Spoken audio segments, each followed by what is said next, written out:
For lunch, I'm going to be eating at a truly classic diner, the Old South Restaurant in Russellville, Arkansas.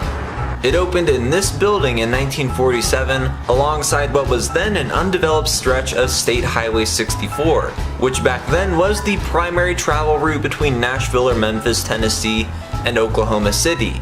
This was before I-40 bypassed it, but the diner has survived all these years.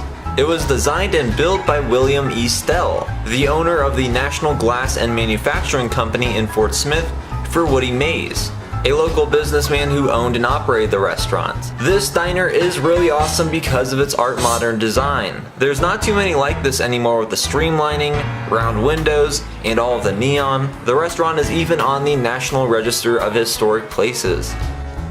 Inside, there's a golden Elvis bust, and it's here for a reason. The King entered this building and ate here many times. During the 50s, Elvis was constantly on the road in the South playing at local fairs and auditoriums, especially here in Arkansas. He would also drive frequently between Graceland and Las Vegas, and this diner was right along the route.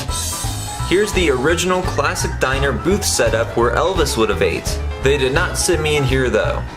They've added a large addition, so I was back here. It's still pretty old school and has lots of vintage theming from the days this establishment was first in operation. I sat next to the Route 66 signage. While not along Route 66, this diner would fit right in along the Mother Road. Due to COVID-19, they do have certain tables X'd off for spacing. And the food was great. I love this restaurant and will most certainly return the next time I'm driving by.